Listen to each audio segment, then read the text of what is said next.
Well, welcome everyone. I would encourage you if you would. I see Allie waving. Hi, Allie. Allie's our slam secretary, and I'm going to do the same thing while we're all still trickling in here. I would encourage you if you wouldn't mind sharing something in your name to tell us where you're from or what you do, and so that we can make some connections. It's great to see so many folks here with us tonight.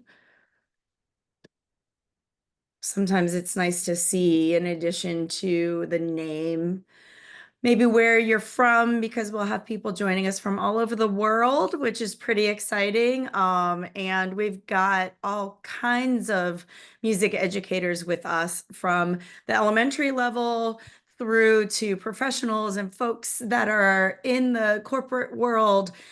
We've got some general music teachers and choral folks and band folks and wire choir, I mean string folks and all of the above. And so it's just great to have a just plethora of music educators with us. And it looks like the man of the hour has just arrived as well. So I'm going to go ahead and introduce myself. I'm the very proud to serve as the president for the Servant Leadership Association for Music. And we are very excited to have so many people here. It warms my heart on what is a cold night and a cold winter for so many of us across the country. I see Landon shaking his head. Yes, colder for some for sure, but unseasonably cold for some of us that are a little bit south and are not used to snow and ice. But we're so glad to see everyone with us tonight. And to all of our regulars, hello. We hope that you had a great week. To all of our guests, welcome. We hope that tonight you enjoy getting to know more about Slam and all that we stand for, because we're really quite proud of the work that we do as an organization and the community that we are building and all of the connections that we are making. So we want you to feel welcome and to really be a part of our, what we like to call Slamily tonight. We will start tonight, as we always do, with some words of wisdom from our founder and CEO, Tim Lautzenheiser. Tim, all yours, sir. Thanks, Cecilia, and welcome to everybody. Yeah, it's good to see this kind of robust attendance. You will not be disappointed once the hour is over with. So, words of wisdom. Here it comes. It's going to be short and sweet. It's not happiness that brings us gratitude. It's gratitude that brings us happiness. And so often, um, we're waiting for somebody to acknowledge us, and then we feel good. How about acknowledge somebody? Um, I was at Alabama Music Educators this week, and there was they do an incredible thing. The one of the gentlemen who's a retired band director picks out 4 beginning teachers, and we get to go have ribs together the night before this thing starts.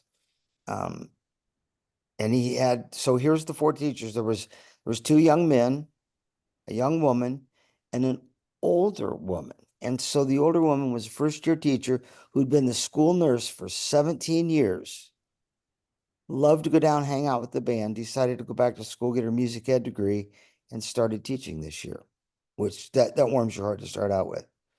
But Vanessa was incredible. First of all, she was the one at the table that asked all the questions. She wanted to know everything. The next day at the clinic, she was in the front row. Doesn't surprise you. At the end of the clinic, there was a handwritten card she passed to me. As soon as I had left, in my email box, there was a thank you note and lots of questions she wanted to know. Isn't that interesting? Here she is. She has her career is a great success in every way. And she's starting all over again. And I never looked at her once. There wasn't a smile on her face. So, one more time, it's not happiness that brings us gratitude. It's gratitude that brings us happiness. It's all yours, Cece. Ah, we're grateful for you, Tim. Sir. And another great part of our evening every week, not only do we get to hear from our dear friend Tim, we get to hear from our immediate past president.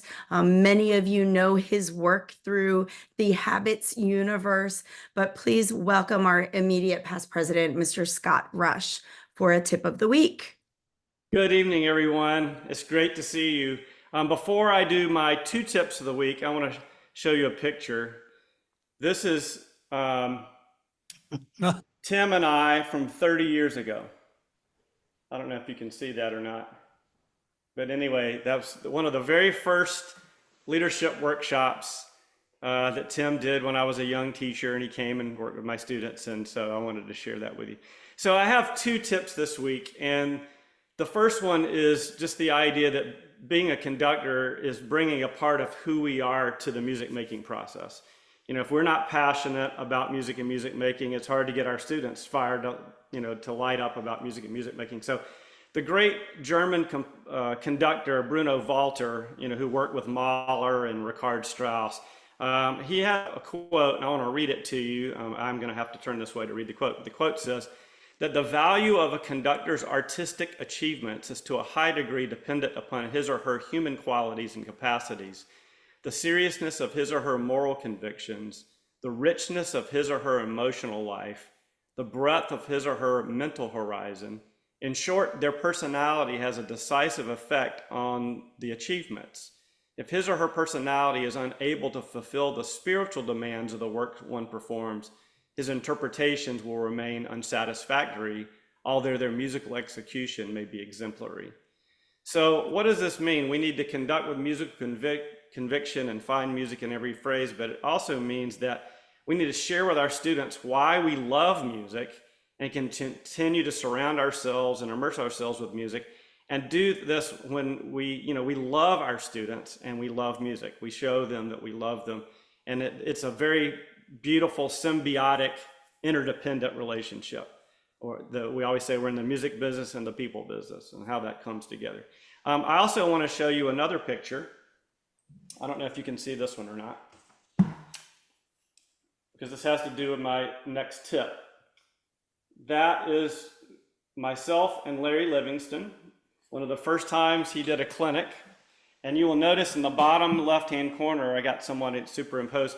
He wrote, and we talk about this in Slam all the time, he wrote a handwritten note to me after our first encounter, and it changed my life. So tip number 2 is one that Maestro Livingston kind of forced me to do in that picture. And that is, he came and he took my scores away. And he said, "You don't need the scores." And it actually changed my life. It changed my life in the way that I made music with my students. And as a young teacher, it opened up a whole new world for me. So tip number 2 is make a point to conduct at least one piece on your concert with no score. It will literally set you free. And to this day, I'm indebted to Larry Livingston for, as a young teacher, just coming up and go, "You don't need that." And it just opened up a world to me. So those are my 2 tips, Cece. Thank you so much, Scott. And I know it seems terrifying, the idea of letting go of that score for a lot of us. We're like, there's just no way. But we're going to talk a lot about connections this evening and throughout the month of January. And I would imagine, Scott, you would be able to say also, like, the way that you can connect with the musicians when you'll let go of the ink on the page. Oh, no question. And that space between you're collaborating and commingling ideas in a really special way. Thank you so much for that. So, as I mentioned, we start every week with words of wisdom from Tim, with some tips from Scott. That's just a part of what you have to look forward to every single Sunday. We get to hear from these 2 fantastic humans, these 2 fantastic music educators. And then that leads into the part that I'm sure brought so many of you in. We spend some time with some of our friends. When I was taking leadership in the arts with Tim back at Duquesne in we won't say what year, Tim used to always introduce one of his friends to us every Wednesday night. And so I'm going to ask Tim if he'll introduce us to our good friend, Maestro Livingston. Thanks, CC. Well, it's gonna be hard to top what Scott said, because we all have a Larry Livingston story where he come and changed our lives. I'm not going to bore you with his long list of accolades, because it'll take the whole hour to do that. But to tell you that the human being behind it is what makes it so rich when he gets in front of a group with a baton. Dear friend, just a great human being. And in the midst of, all the houses around him burned down, he was in his smoky house today trying to retrieve things. His wife, Karen. Professor Livingston, it is all yours. Welcome to Slam.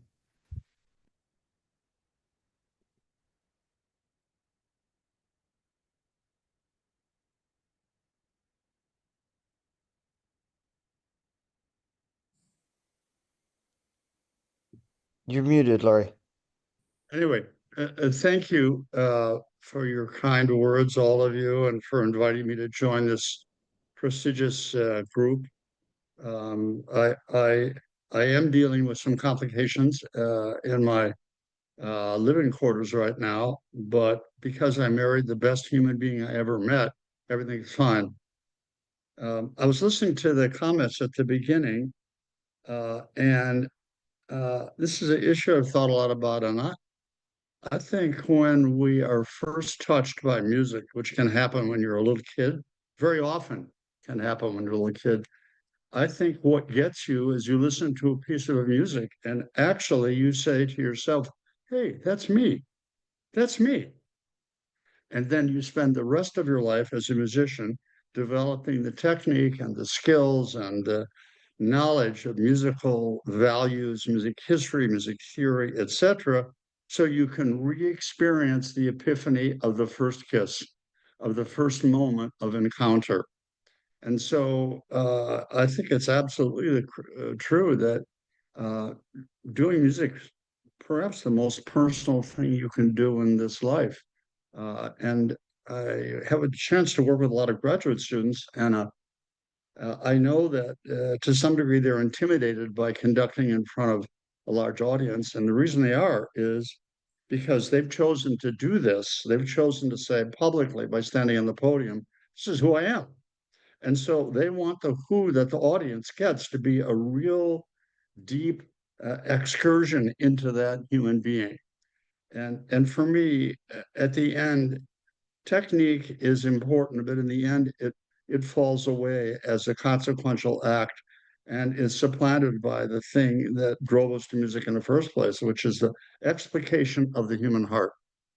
And we all work to try to get better at technique and master all the various challenges that face us, whether we're conducting or playing an instrument or trying to get the marching band to win the intergalactic sweepstakes or whatever the hell that is. But at the end of the day, it's really an extension of you. And this discussion reminds me of a personal story for me. Quincy Jones was a close and very important friend of mine. He died this year, and so the dean of our school, Jason King, who's a really remarkable person, decided before Quincy's passing to dedicate each of the next years to memorialize and celebrate Quincy's life. I'm sure that most of you know who he was, arguably the most prolific, productive creator of music in the world. And not just writing music, but arranging music, a creative force liberating all kinds of music from the hood into the world of receivers crossing the planet. And I remember a conversation I had with Q in which he talked about studying with Nadia Boulanger. I'm sure you all know who that was. Boulanger was a really important teacher in Paris, in the suburb of Paris. And Quincy went to study with her. Quincy left the United States because, as a racist country, which to say that candidly we still are, in my opinion, people of color did not have a fair chance to pursue careers and livelihood. So Quincy left. He went to Europe, and he found out about Boulanger, and he studied with Boulanger for 2 or 3 years, and it changed him profoundly as a composer.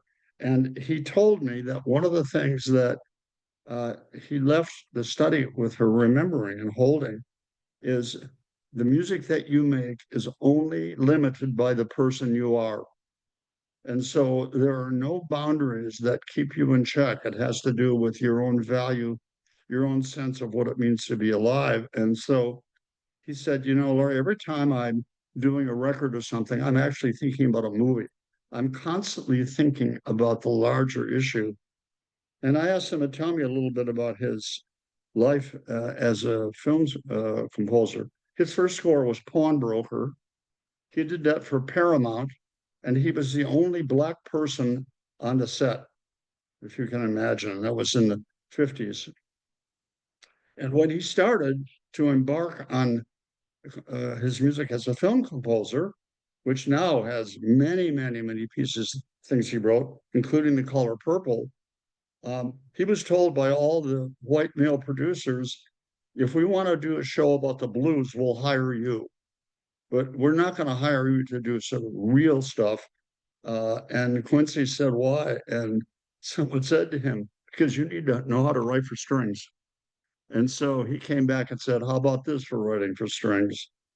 So he ended up carving out a life for himself, which was always about being the best human being he could. He never apologized for his deep fascination with women. He never said that's something that's evil. That's just who I am. And he spent his whole life really excavating issues that still confound our society. And he didn't really care in the end about whether you were Black or white. Uh, it was irrelevant to him. It was about how deep of a human being you were. And he spent all of his time hanging out with people who met that standard. So I think that the lesson for me for Quincy is in the end, you have chosen this life which will end. Nobody is immortal. And so you get to spend the days that you have dedicating yourself to the navigating of the inner self, finding out who is there, and then marrying that to what you do as, in my case, as a conductor. I could have said as a clarinet player, yes, I made that mistake. Instead of learning violin, I chose to learn clarinet. And I realized early on what that mistake was like, because when I went to the cafeteria and was always trying to sit next to uh, attractive young women, I'd chat them up about my life. And they'd say, well, what do you do? I just was in the band. And they're thinking, God, this guy's got to be cool. He's in a band. Of course, they're thinking band in a different way. And they said, well, what do you play, guitar? And I go, no, clarinet. The terminus of that conversation was more abrupt than the speed of light. I mean, that ship sailed before I could even get on the boat. But embarking in this life of mine as a conductor, I keep trying to figure out why is it that we like Mozart better than Geminiani? Geminiani was a really good composer and respected during his time. But actually, part of the reason is he only knew a few things about the human adventure as he expressed that in his music. Mozart knew everything. Mozart knew about our jokes, our mistakes, our euphoria, our wrong turns, our joy, our anger, our frustration, our jealousy. And so it reminds me when I'm studying a score that the best music is all about the original idea. That's me. That's me. For me, it was hearing the United States Marine Band. Yes, I owe my evolution in this incredible field I'm a band person. At the end of the day, on my tombstone, it should say, still trying to help. And beneath it, by the way, I am a band person. My dad was my band director, and he imbued me with the notion of how that is really a sacred calling. So I send a shout out to everybody. And by the way, let me just tell you a little parenthetical story. I teach a lot of doctoral students, and I hope this story resonates with many of our listeners, and they all want to get a college job. They have the illusion that you get a college job, you've arrived. Well, first of all, there's no arriving. You think you've arrived, they just move the goalposts. I don't care what you're doing. But second of all, I tell them, some of the best jobs in the country are high school jobs. You'd be surprised. Not every college has a world-class ensemble and tremendous XYZ. So I tell my students, how many of you have taught public school? And then I get this kind of death glance, like, why the hell would I want to do that? I'm here so I can play in the big leagues. And I tell them, you should. Because let me just ask you, how do you think these other people got here in the college? Do you think they just landed here on a spaceship or just fell out of the sky? Someone has to start with making the recipe before you eat the cake. And it would be very useful for you to spend a semester teaching public school, because then you don't get to say to the oboe player, could you play with a little more nuance and maybe a little more rubato in measure 13? You got to say to the oboe player, if you put your ring finger down, you can play low D. So the notion of evolving one's pedagogy for me is viscerally connected to the personal adventure that we're all involved with. And so for me, what I try to bring to my students is that same mantra. And every once in a while, believe it or not, I'm teaching students who are paying an absurd amount of money to go to school to get a doctoral degree. They have the illusion that means something. It means nothing. What means something is the depth of your heart, the quality of your musical intelligence, and the level of curiosity you bring to the world. But they sit there and they're all keen to imagine the place they're going to go. And I tell them every once in a while when I'm watching you conduct, I get the feeling you're not that interested. I mean, you're doing fine, but I feel a profound disconnect between viscera and what you're doing. And I tell them, look, I know you just broke up with your partner. I know your car won't start. I know you've got to get home for the weekend because you left your clothes there. I understand we're all struggling with the rigmarole of daily life, but I want you to take a moment every day and do two things. I want you to spend 10 minutes away from sound, because everything beautiful in music comes from quiet. I want you to get away from the hubbub, and I want you to find a moment for reflection. That's one. The second thing is, if you can, I'd like to have you find it in the natural world. My generation has done a wonderful job of creating the internet and all kinds of things plugged into the wall. But at the end of the day, things plugged into the wall are irrelevant. It's things plugged into the heart that matters. And nature will send you to that place. So a moment for quiet, a moment in nature. And I know you're thinking, how am I going to do that in LA? Well, okay, find a place and go there. And then ask yourself, why am I doing this? Why am I spending all this money? And unfortunately, because of the state of public school music in California, which over the last decade since Prop 13 has plummeted, the idea of music ed as a degree doesn't exist at USC and the Thornton School. There is no undergraduate degree in music ed. But nonetheless, I asked these wannabes, pose the question and say, why am I doing this? Because it might just be that computer programming would be a better avenue for you. Pick something where you can make a lot of money in 10 years, instead of trying to figure out how you're going to pay for the rent. You'll own a house, you'll have two cars, one of them's a Lexus, you'll have a wonderful partner and a dog named Billy. And the only thing is that you will left your heart at the door. So if you're not really committed to this, you should think about doing something else, because it's too hard. It's too hard. A League of Their Own, the wonderful movie with Tom Hanks and Gina Davis. Gina Davis is playing on a wonderful softball team or hardball team during the war, and that were professional leagues for women, and she was the star of the team. And they finally had made it. Somehow Hanks had coached them, and they made it to the final of some big championship. And she said, I'm not going to play anymore. And Tom Hanks says, what do you mean you're not going to play anymore? You're the star of the team. And she said, it's too hard. It's just too hard. And he said, of course it's too hard. Otherwise, everyone would do it. So I tell these students, really have the strength to face yourself and accept the consequence of that discussion, because otherwise you're just wheel spinning. So I'm lucky because most of them come back and I see a renewed determination, a renewed vigor, and more important, a kind of reckless abandon, which is such an important part of life.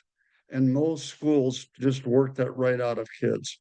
So I completely agree with Scott's idea, with Tim's idea, with all of you. It's all about the sense of that's me and the rediscovery of the me. Now, I want to add a little footnote for my own purpose. If I'm in trouble, just shut me down.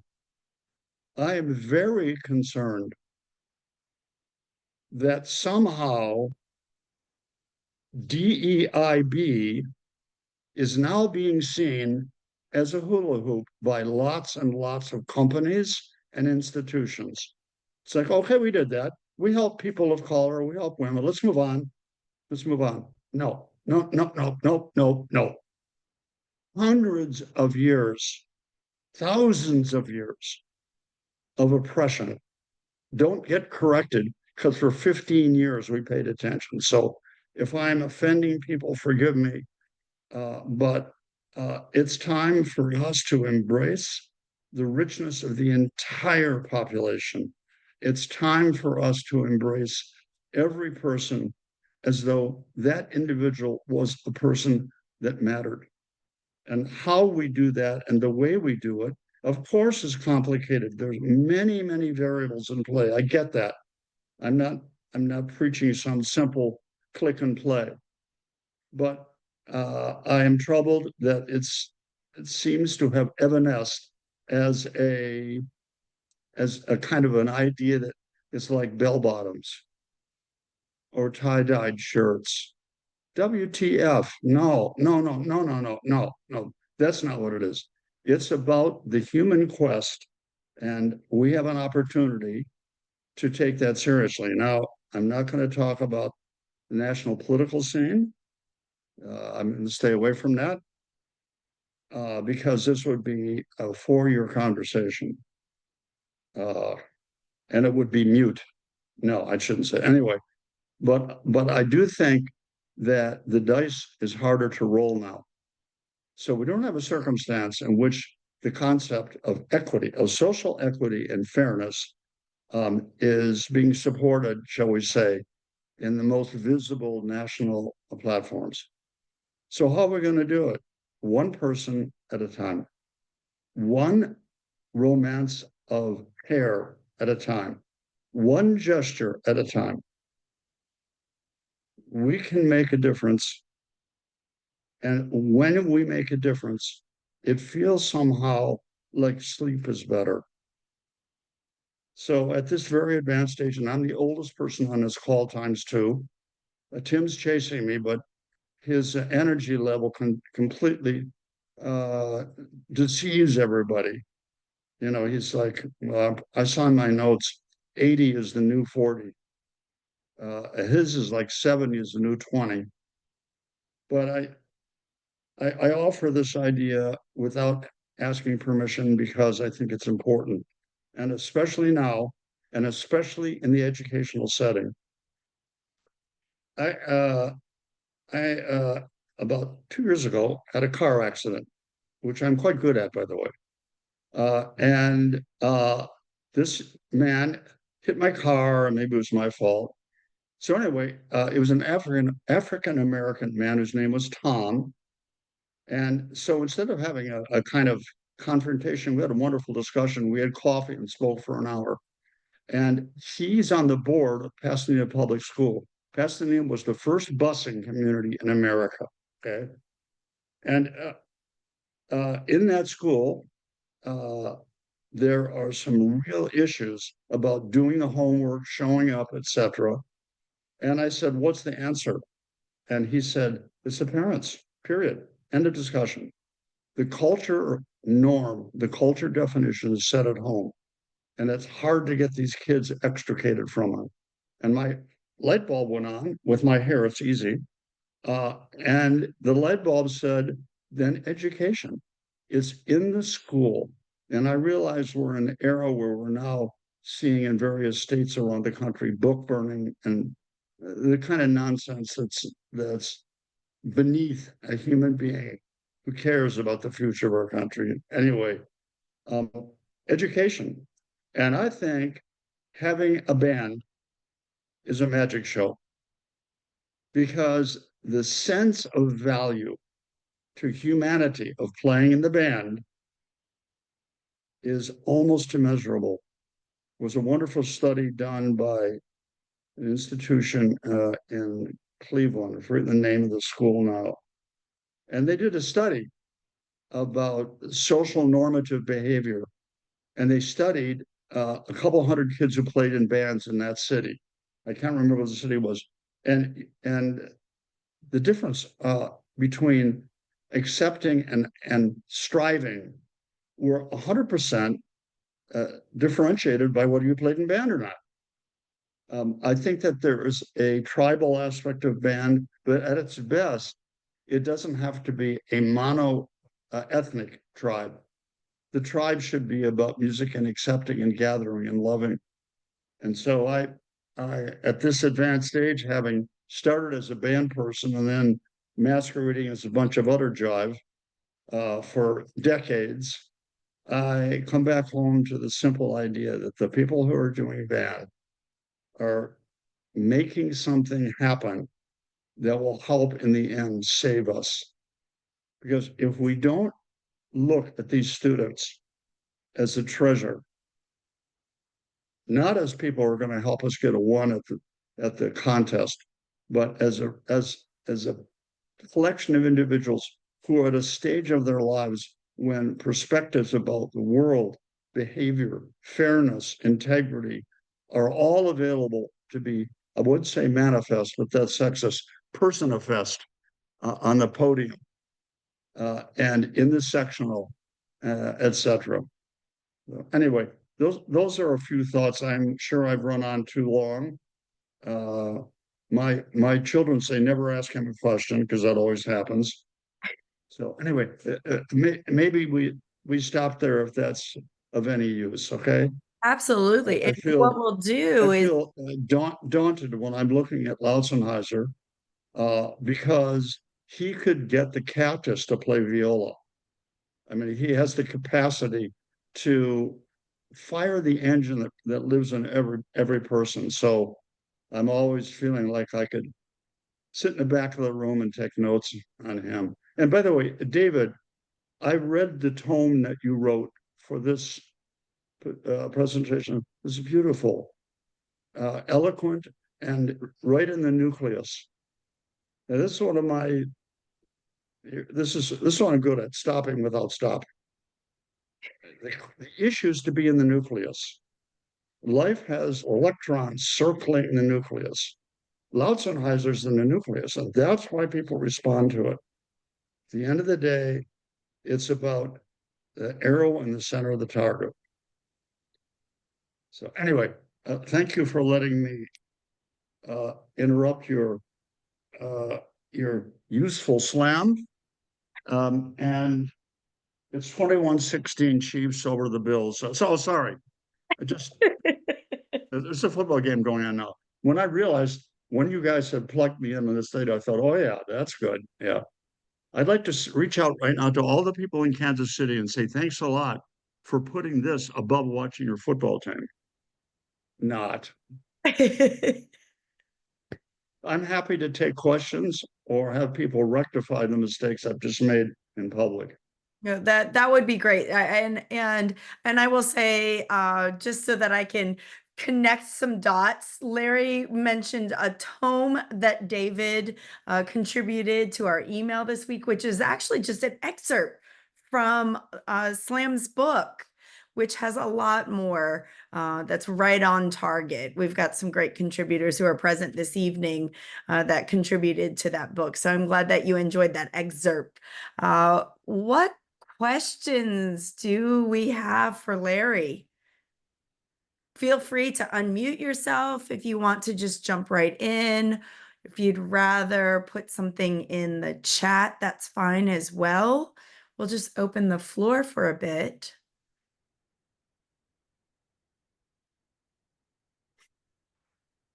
Paul, do you want to kick us off? You always have a great question.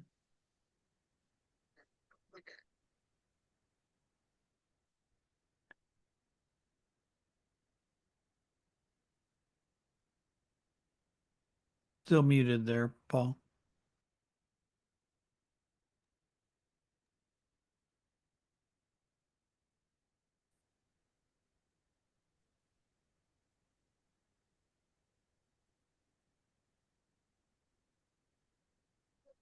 Cecilia, I'll go.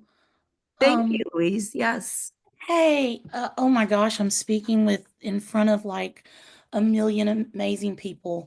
And so my name's Louise Smith, and I am from Mississippi, and I recently just finished my time as the 2024 Mississippi Teacher of the Year, and I am a band director on the Mississippi Gulf Coast. Mr. Livingston, one of the things as I was listening while you were speaking, there were two parts of your talk that really, I think, came together for me in two different ways, or in one way. But you talked about, the care in which we step up onto the podium and talk about music. And then you kind of ended your talk with the care about which we need to feel about people. And I think that comes probably from the same place, about how we approach music, but then how we approach people. I think it all has to be comes from this place of being just a decent human being. And so I really appreciated that thought process as you were speaking. And I would love for you kept apologizing for speaking on that, but I would love to listen to you speak about that more. Thank you so much. Hang on a second. Did she say she'd love to listen to me speak? Is that what she said? I sure did, and I will stand That's on that one. okay. That's one.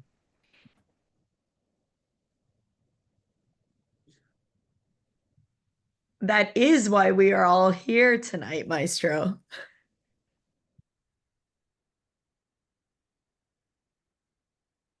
Allie has her hand raised. Thank you. And I want to echo exactly what Louise just said. So, Larry, if you'd like to speak more, we are all ears. First, I want to thank you for taking the time to be with us tonight after what has been a very tumultuous time for you and your family. And this does thread similarly with what was just said, but my question for you is in the aftermath, or just while you're in a situation similar to what you just experienced, you're a person with such a generous spirit and big heart. And I think you have a perspective that is very unique, because you're an optimist, and you have a car accident with a person, you go out for coffee with them and you have that conversation. How do you maintain that constant drive to have that generous spirit, for yourself, your family, for your students, for strangers in your community, especially in a time so similarly to what you just experienced with the fear of losing your home and your belongings, and even worse, people in your life? Where do you find that optimism? That's a good question. And I want to disabuse everybody of the idea that I'm just like a walking optimist show. I have my own ups and downs and my own sense of inconsistency. But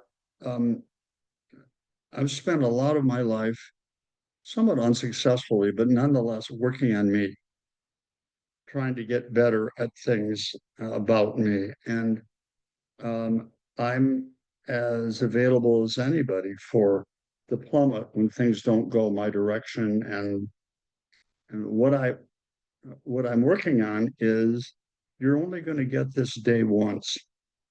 And it doesn't help me to allow myself to fall into uh, that deep funk, because it doesn't solve the problem. So what I'm trying to do is be as malleable as I can, and to be able to deal with adversity as though it's a rabbi rather than the enemy, and to think about how to grow and gain from challenge. I mean, my wife and I have had to evacuate our house. We're in this condominium, which is very nice, and I'm paying 2 mortgages. I'm dealing with the typical insurance company challenges that I'm sure all of you have faced or are familiar with. And I've had some health issues, which are now, I think, behind me. And my wife's school is gone. Her entire school was destroyed. It's just an open lot now. And so I am fortunate because my wife is a great exemplar of staying in the zone of optimism and hope. And so when you're around somebody who's like that, first of all, it's humiliating for you not to try to be like that. And second of all, it's not that hard, because if you see someone model that. So like for this Zoom call, behind me is a bunch of junk because we're not really fully moved into this place. And so she starts moving stuff around because she knows that what you all can see, I don't want it to look messy. So she just starts doing that. She's busy. She has other things to deal with. So she is really an exemplar of rising above. And in the end, we all have stuff. Do you know the name Gordon Getty? Does anyone know who that is? The son of J. Paul Getty. Okay, J. Paul Getty was in the oil business, and he was the richest man in the world for a long time. And his son, Gordon Getty, lives in San Francisco and I think he's a composer.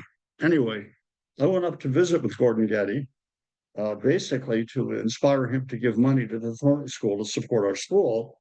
And he ended up doing that. But I met with him in his house. He's on the top of Nob Hill, which is one of the streets in San Francisco you want to be on. The biggest house at the top of the hill with the best view. And I asked him, what is it like to be obscenely rich? And you could say that to him. And he said, well, I didn't even know until I was in 4th grade that my life was different from most people. And I said, well, most normal people have struggles, have to deal with various things, but a lot of that you don't have. He said, you're right. So what keeps you up at night? Paying for your car to be repaired? He said, no. What keeps me up at night is worrying about my kids being kidnapped. And I realized nobody gets out of here for free. Here's a guy who's obscenely wealthy, but so the negative is just waiting for you. And so if that's the case, and it's every day, the question is, what are you going to do about it? It's going to be there. The question is, so what I'm doing, and it's really nice to see you, Ellie. I remember you from I think it was it Oregon? Was it? Yep, ABC. Yeah, ABC, right? So to me, the issue is choosing, and we get to choose. And I am trying to choose a way of being elastic, responsive, hopeful. I recommend that everybody watch the commencement speech Jim Carrey gave when he was given an honorary degree from, I think it might be a school in India. Don't remember. It's on YouTube. And Jim Carrey is a complicated character. Of course, he's tremendously funny, but he's also very thoughtful. And he gave a talk that was very inspiring. And he talked about to these graduates, there is a world waiting for you. What are you going to do about it? There is a place for you to be. What are you doing to find it? And he talked about, in his view, expectation is a bad state of mind because recipe for disappointment. And hope is good, but he said hope is a beggar, believe it or not. Faith, it's faith. It's not that I hope I jump across the river. I'm going to jump across the river. And his way of speaking about that I thought was particularly eloquent. So anyway, the best answer I can give is doing the best I can. And I go to sleep at night and I start to sample through my prayer ritual. Every once in a while, I ask myself, how do you think you're doing on your goal? But at the end, we're all going to die. This is how it is. So I'm hoping when I am on my last breath, and I'm not seeing that in the near future, by the way, so don't get your hopes up. I'm hoping that when asked, what is it you wanted to leave?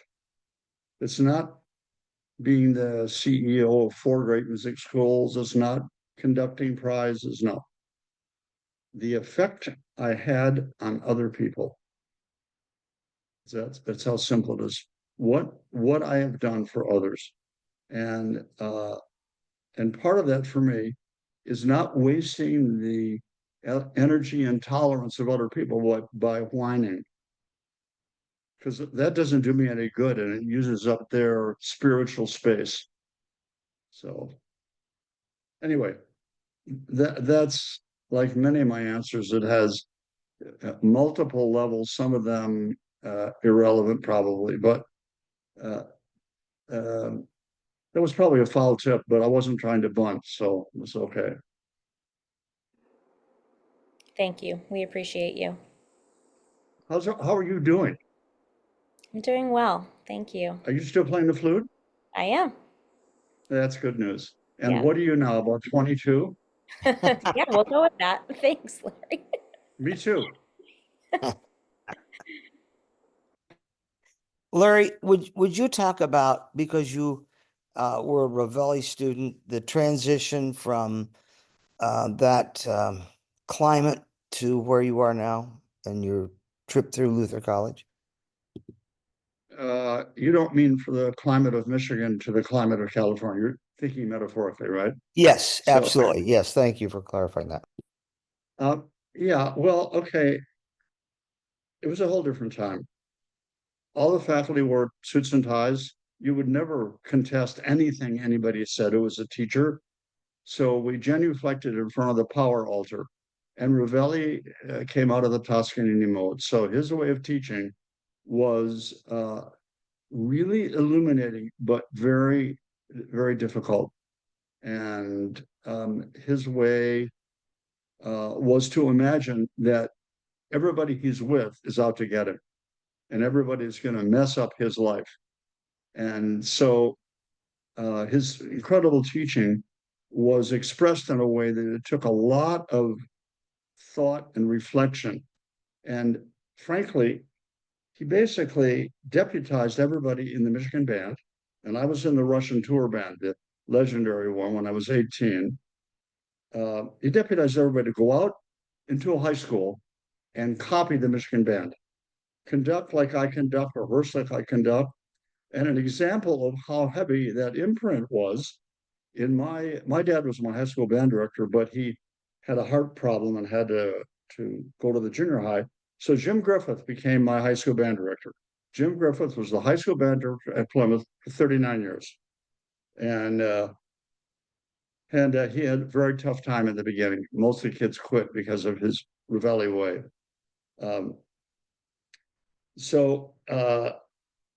Jim was still actually going to school when he took over. He had student taught in the fall. My dad's heart attack was a problem. The principal went to my dad, said, what are we going to do for the spring? My dad said, I think Jim can have Jim do it. So Jim uh, did it. My dad had raised a lot of money for new uniforms. My dad was good friends with DeMola and Oswald, I think, because those were the two famous companies in those days. My high school colors were blue and white. So, so Jim buys a new conductor uniform, exact duplicate of Ravelli's, maize and blue, not blue and white. The impression was so controlling. Anyway, I left Michigan, and as a kind of crime against humanity, I got a college job when I was 22 years old, if you can imagine the insanity of that. And I was teaching at Luther College, and there was a man named there, Weston Noble.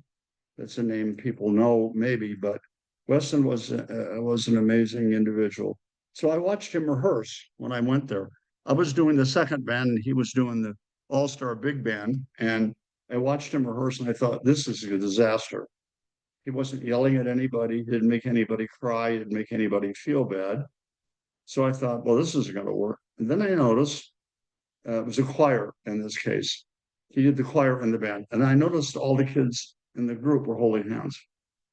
And the atmosphere in the rehearsal was like a spiritual aura. And I thought, God, I'm just barely smart enough to realize this is how you want to be. Forget Ravelli. So I was one of the people that jumped off the Ravelli boat quite soon. Some of my friends at my age are still on the Ravelli boat, and I don't know what kind of fish they're getting. Anyway, I decided I'm going to be like Weston Noble. And then I realized, no, you got to be like you. So the modulation that you're referring to was the capacity to accept your own persona and then somehow live in that, amplify that, and share that. And from that point forward, I don't make kids wrong. I don't make kids bad. I try to help them feel the A that lives in them, help them elevate to levels they might not have even thought of. Because for me, the thing is that every kid is a star waiting. And I tell my students at USC the same thing. My job is to help you navigate a road to the hero that's in you. Mariah Carey was right. And so my job is to help you find it. And when we're done, I don't want you to look like me, God forbid. I want you to look like the best version of you and for you to be free. I want to help you. I can't free you, but I want to help you free yourself. And you'd be amazed at how similar the circumstances are in a college of a high level, which we have, and Saline Elementary School. I mean, vastly different ages, but in the end, it's the same thing. It's helping the child find that. And one of the things that has been a great lesson for me is talking with individual students at the college level. You have no idea what they're enduring. You have no idea what's going on before they got to school. You have no sense. All you see is a person whose name is Joe and has a baton. So the effort to get inside has for me been one of the most inspiring parts of my life. And so I tell the students in my class three things. One, the first class, because these are students who are not majoring in conducting. They're taking conducting as part of their curriculum. I say, okay, number one, I do not teach recreational or hobby conducting. So if you're trying to check off a box, sign up for a different section because I will drive you crazy. The second thing is I'm going to treat you like you're a major in conducting. And I'm doing that because you're paying a fortune to be here. And the best way I can recognize the value of your investment is to respect you as an individual who actually could do this. And then I tell them, and just so you know, I have like 30, 40 students who've been in this class. Guess what? Their job isn't just playing oboe, it's also conducting. So the idea is to already help them understand that the experience is going to be riveting. And then I give extra private lessons, which, they put up. I tell them I have a list of good therapists. So if that would help you, I'll send those to you, no problem. Anyway, and one of the sweet things that happens in my class is, not always, but often, is the student will say to me, it's really been great being in the class, but you may not know, you've changed the way I think about playing my horn. You changed my sense. And then I feel, okay, this is the metric is level of penetration. And I feel, okay, I helped that person.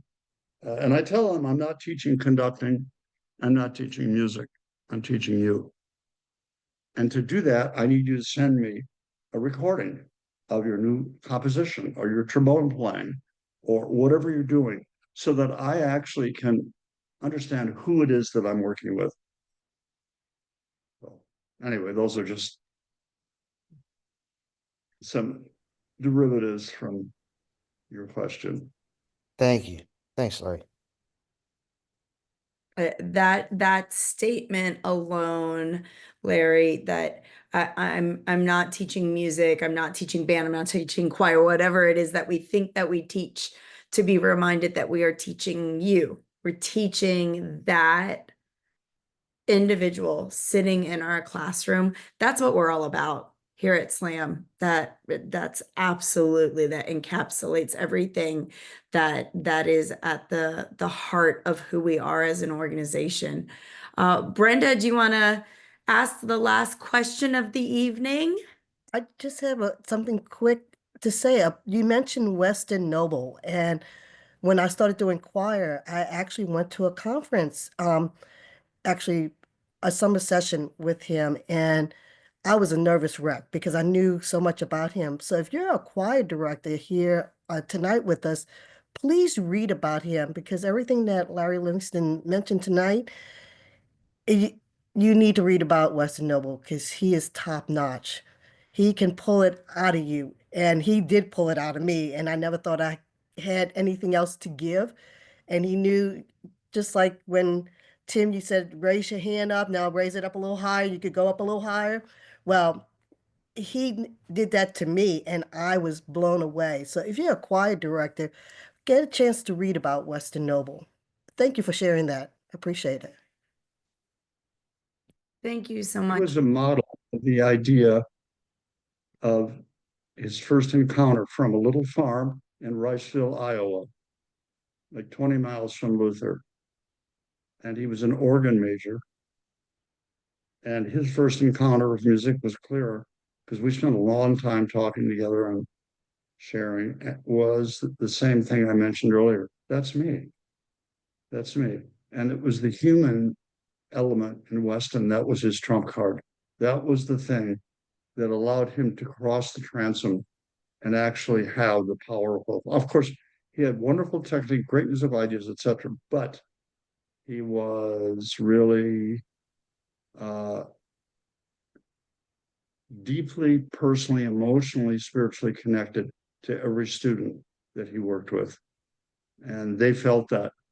And then he was a very good musician. I mean, frankly, the choral field, when he showed up, was full of people who, shall we say, were not particularly sophisticated musically. And he had that. So he did his homework. He wasn't just inspiring. He was inspiring along interpretive perspectives and roads that were fantastic. I learned so much from him. But Cecilia's right. Brenda's right. He was a life force, and everybody who played with him or sang with him in an all-state, and I think he did an all-state in every single state in the country, remembers that moment as incredible. And now a little footnote about Weston Noble that Brenda may not know. Tim knows. In World War II, he was in the army, and he was in the Battle of the Bulge, and he drove a tank. almost inconceivable knowing him to imagine it. It's absolutely true. So a man with formidable courage. Well, if I may, this is the unfortunate part of my job, to close up the evening and stop this when I think with so many of us could stay on and just keep listening to you. We've said it all along, Larry. We would sit here and listen to you all night. I just want to say thank you to you for sharing your time and just your honest thoughts and passion for what you do. Thank you so much. It's such an inspiration. My great pleasure. I'm amongst friends and people who are either friends already or who I someday will have as friends. And you know, when Tim suggests something, I'm basically already in the car. Aren't we He's all? one of the he's one of the few people I've known in my life that about which I can say, the better you get to know him, the more you think of him. You look at the engine and it's a Maserati, but it purrs quiet. We just can't say no. So David and I have shared a few things in the chat with you. Since we do have so many new friends with us tonight, we want to make sure that you see we do this every Sunday, 12 Sundays each semester. We get together for an hour on Sunday. Thank you, Jaden, for doing the dance, right? There is something so energizing about this time. And when we think, I don't have time to do one more thing before my week starts, I think those of the members of our Slamily who are with us on a regular basis know that it is the thing that readies us for the week. It fills our cup and it gives us, it empowers us to really empower our students to do great things. So we had with us tonight, I know he's hiding in one of these little, Hollywood squares, but next week's speaker, Glenn Schneider, who has quite a Facebook presence. For those of you who don't know Glenn, find him on Facebook and you will be inspired daily by his words. We're so grateful that he's going to be with us. But that first graphic just kind of gives you some of the other guests that we look forward to having with us this semester. Also a link to our website if you want to learn more about our organization. And a special graphic there, the purple one, talks about professional development that we're going to be offering this summer. Some of the folks who are with us tonight have joined us in the past at our Charleston, our flagship professional development session in Charleston. But this summer, we are expanding to 4 different cities. Some of you, we hope, will be joining us here in Atlanta, where Tim and myself and David and Taylor and some of other members of our board will be. We'll be back in Charleston. And for those of you who have already experienced crafting culture summer, you'll be able to return to Charleston as a level 2 participant. If you want to level up, that's where you're going to want to be, is in Charleston. We're also working with our friends at GIA at a location in Chicago. And we are so excited to bring crafting culture to Canada. We always have a lot of our members are from Canada, so we're excited that our board member Chris Herrard is helping us bring crafting culture to Calgary this summer. So if you sign up for one of those cities before the end of the week, you save $50. So it's already a great deal, but take advantage of that promotional code. And please join us again on Sunday nights. We have our guests. We also generally go into breakout sessions, so you would get to know each other and really truly become a part of this Slamily and this community. Tim, sir, before we wrap up tonight. Thanks, Cece. Again, Larry, thank you. You know, I love you as well as so many of the members of this. Pleasure, Tim. You're a part of our Slamily. And tomorrow, January 27th, is Mozart's birthday, in case anybody's interested in that. It's also your birthday, Tim. So we should little preemptive happy birthday to you, sir. Thank you. I'll be 32 years old. It's an exciting time of life. So like that. Thank you, everybody. Have a great week. We'll see you next week. All you that are guests, sign up, become a member. We'd love to have you there. Blessings. Thank you. Be well, everyone. Make it a great week. Enjoy making music with your students.